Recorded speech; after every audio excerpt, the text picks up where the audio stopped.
সবাইকে আমার নতুন এই ভিডিওতে স্বাগতম। আজকে যে ভিডিও নিয়ে আমি আপনাদের সামনে এসেছি সেটা হচ্ছে নেপালের পশুপতিনাথ মন্দিরের ভিডিও। এটা সম্পর্কে যদি প্রথমেই বলি, আপনারা জানেন যে এটা নেপালের রাজধানী কাঠমান্ডুতে অবস্থিত। এটা অত্যন্ত পবিত্র একটা হিন্দু মন্দির। এই মন্দিরটি আহ, আসলে ভগবান শিবের উদ্দেশ্যে নির্মিত হয়। এটি বিশ্বের অন্যতম গুরুত্বপূর্ণ শিব মন্দিরগুলোর মধ্যে অন্যতম। প্রতি বছরই এখানে হাজার হাজার পর্যটক বা ভক্তরা এখানটার দর্শনে আসেন। এটা সম্পর্কে যদি প্রথমে কিছু তথ্য দিই তাহলে এটা কিন্তু ইউনেস্কো ওয়ার্ল্ড হেরিটেজ সাইটের অন্তর্ভুক্ত। এটা হিন্দু ধর্মাবলম্বীদের জন্য পবিত্র একটা স্থান। তো সেদিন যেদিন আমি এই পশুপতিনাথ দর্শন করতে গিয়েছিলাম, খুব ভোরে সকাল 5:30টার সময়ে আমি মন্দিরের ওইখানে যাই এবং মন্দিরে পূজা দেওয়ার জন্য আমি এবং আমার ওয়াইফ থালি কিনি। থালি কিনে মন্দিরের উদ্দেশ্যে আসলে যাত্রা শুরু করি। তো চারপাশটা অন্ধকার ছিল, কিন্তু আপনারা জেনে খুশি হবেন বা জেনে থাকবেন যে মন্দিরটা কিন্তু ঠিক রাতের 3টার পর পর ওপেন হয়ে যায় দর্শনার্থীদের জন্য, যারা খুব ভোরে পিসফুলি দর্শন করতে চান বা খুব শান্তিপূর্ণ দর্শন করতে চান তাদের জন্য কিন্তু খুব সুন্দর সময় হবে এই সময়টা।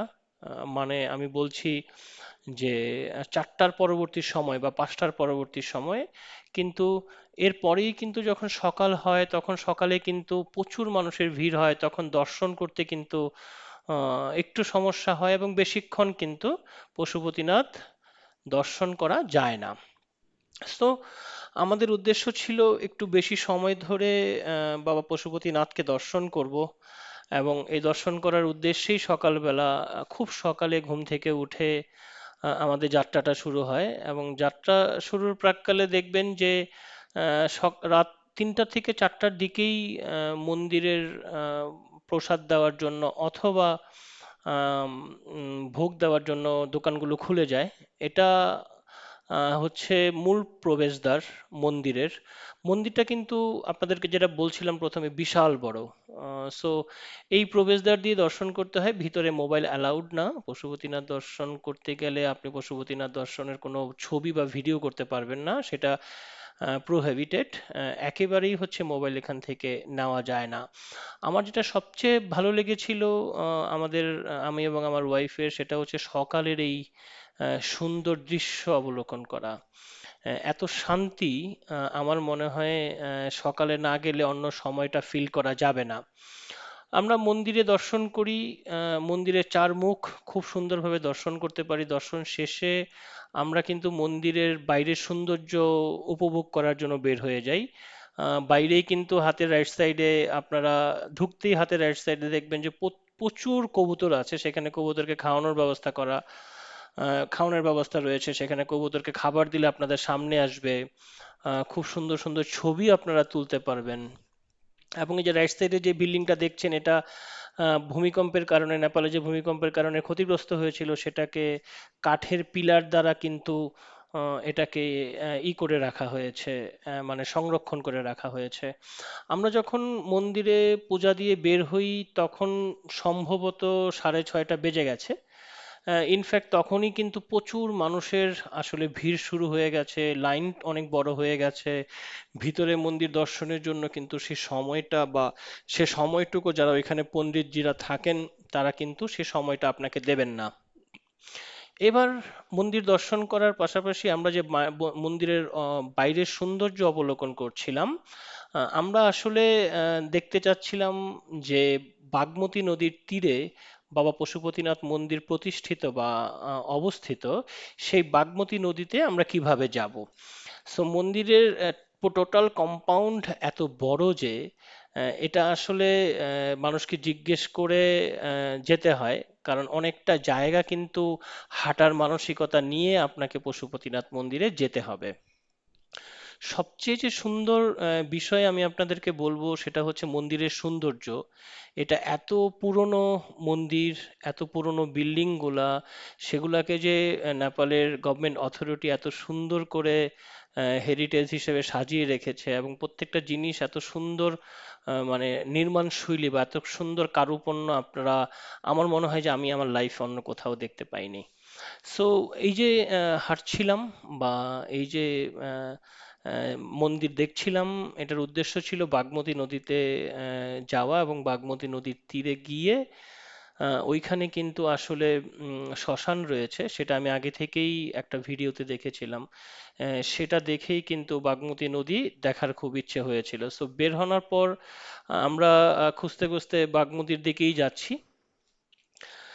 সো এই জায়গাটা হচ্ছে কত নম্বর গেট আমার ঠিক মনে নেই। এটা মূল যে গেট আছে, গেটের পাশের গেট দিয়ে বেসিক্যালি আমরা এন্ট্রি করেছি। আমাদেরকে যখন সকালে ট্যাক্সি ক্যাব করে আসি, আমাদের ঠিক মন্দিরের খুব কাছে এসে নামানো হয়, এবং সেখান থেকে আমরা হেঁটে পুরো মন্দিরটা দর্শন করেছিলাম।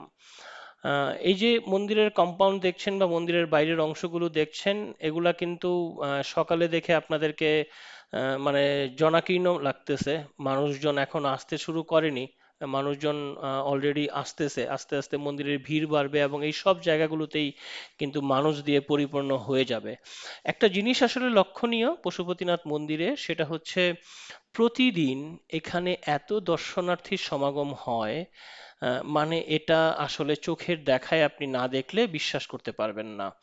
প্রতিদিন প্রচুর দেশি এবং বিদেশি ফরেনাররা সহ তারা সবাই কিন্তু পশুপতিনাথ মন্দির দর্শন করতে আসেন। এটা একটা পুণ্যস্থান হিন্দুদের জন্য। উম, কথিত আছে বা বলা আছে যে পশুপতিনাথ দর্শন আপনাকে লাইফে একবার করতে হয়। এবং কিছু মানুষের মুখে আমি এটাও শুনেছি ওইখানে যে যে পশুপতিনাথ দর্শন করবে তাকে ভারতের কেদারনাথ দর্শন করতে হয়, আর যিনি ভারতের কেদারনাথ প্রথমে দর্শন করবে তাকে পশুপতিনাথ দর্শন করতে হবে বা করা উচিত। তো এরকমটা কথিত আছে, বাট আমি সেটার ভিত্তি সম্পর্কে খুব একটা কিছু বলতে পারবো না। বাট আমার ইচ্ছে আছে, যদি আহ, আহ, কখনো সাধ্যে কুলায় বা কখনো যেতে পারি, তাহলে আমার কেদারনাথ যাওয়ার ইচ্ছে রয়েছে, যেহেতু আমি পশুপতিনাথ মন্দির দর্শন করলাম এবার নেপালে গিয়ে। সো এখন যাচ্ছি হচ্ছে বাগমতী নদী দেখার জন্য। সো বাগমতী নদীটা কিন্তু ঠিক পশুপতিনাথ বাবার যে মন্দিরটা রয়েছে ঠিক এটার পেছনেই। এটা আসলে ওই রকম নদী বললে ভুল হবে, এটা পাহাড়ি একটা জলধারা থেকে এই নদীটা আসলে উৎপত্তি। এই নদীটার নেপালের যারা মানুষজন রয়েছেন তারা এই নদীর জলকে পবিত্র মনে করেন, এবং পবিত্র মনে করেন এই এই জন্য যে এটা মন্দিরের পাশ দিয়ে গিয়েছে, এবং এই নদী সম্পর্কে তাদের একটা ধারণা রয়েছে যে এই নদীর জল পবিত্র, এবং এই নদী তাদেরকে ডিফারেন্ট ভাবে বা এই নেপালকে বিভিন্ন ভাবে রক্ষা করেছে, বা জলের যে ধারা বা জলের যেই বিষয় আদি রয়েছে সেটা নেপালের কাঠমান্ডুর জনগণকে কিছুটা হলেও স্বস্তি প্রদান করে। একটা জিনিস এখানে লক্ষণীয়, পশুপতিনাথ মন্দিরের কম্পাউন্ড এত বড় যে এখানে সকাল থেকেই কিন্তু প্রচুর মানুষ, আমি এখানে সকালে দেখেছি যে জগিং করছিল, তারা শরীর চর্চা করছিল, এবং প্রচুর মানুষকে দেখেছি যে ওইখানের পুরো মন্দির কম্পাউন্ড জুড়ে হাঁটাহাঁটি করছে। এখন যে জায়গাটা দিয়ে যাচ্ছি এটা ঠিক পশুপতিনাথ মন্দিরের পাশের একটা রাস্তা। এখান দিয়েও কিন্তু মন্দিরে এন্ট্রি করা যায়। বিভিন্ন জায়গা দিয়েই মন্দিরে এন্ট্রি করা যায়। আমি প্রথমেই বলেছি এটা এত বড় জায়গা, আপনি যদি টোটাল 3 থেকে 4 ঘন্টা সময় নিয়ে পুরোটা ঘুরতে চান তাহলেও আপনার মনে হবে যে আমি পুরোটা ঘুরতে পারিনি।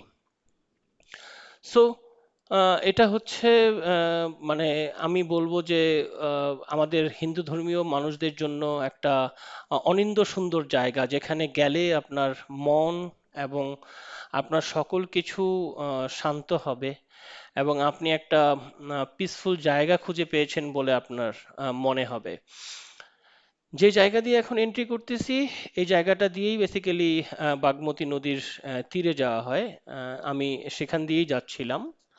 সো বেশ খানিকটা ঘুরতে হয়েছে, কারণ মন্দিরের ভিতর দিয়ে যে রাস্তাটা ছিল, সেই রাস্তাটা বেসিক্যালি ওই গেটটা ওই সময় বন্ধ ছিল, কারণ এত সকালে আসলে গেট ওপেন হয় না। ওটাতে হয়তো 6টা বা 7টার পরে মন্দিরের ভিতর দিয়ে যে বাগমতী নদী যাওয়া যায়, সেই গেটটাকে বন্ধ রাখা হয়েছে। তো ওই সময়টা পরে খুলে দেওয়া, এটাই সেই বিখ্যাত বাগমতী নদী। আপনারা যে দুইটা পাশ দেখতেছেন, দুই পাশের মন্দিরের কিছু বসার জায়গা আছে।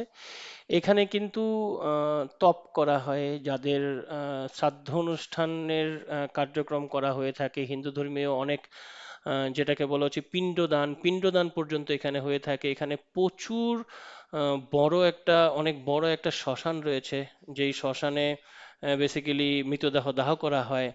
এবং এখানে আমি আমি যতদূর শুনেছি যে কাঠমান্ডুর শহরের বেশিরভাগ মানুষই যারা মৃত্যুবরণ করেন, তাদের প্রত্যেকেরই চেষ্টা করা হয় যে পশুপতিনাথ মন্দিরের বাগমতী নদীর তীরে তাদের মানে দেহ দাহ করার জন্য।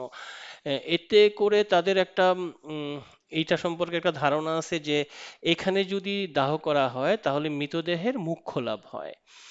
এটাও কিন্তু আমি প্রথমেই বলছি, এই ইনফরমেশনগুলো সবই কিন্তু নেপালের মানুষজনের কাছ থেকে শুনে আপনাদের সাথে আমি শেয়ার করছি। এমন না যে এগুলার কোনো বই থেকে বা আমি কোথাও থেকে এগুলার সম্পর্কে জেনেছি বা কিছু।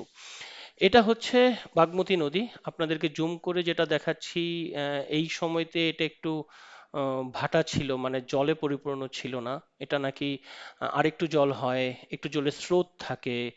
এবং এই ছোট নদী দিয়ে পাশেই কিন্তু আমাদের যারা হিন্দু ধর্মের মানুষজন আছে নেপালের, তাদের দেহ কিন্তু এখানে দাহ করা হয়। যেই ভিডিওগুলো দেখছেন, এই ভিডিওগুলো কিন্তু সেই শ্মশানের বা সেই দাহ জায়গার এই ভিডিও। থ্যাংক ইউ সবাইকে।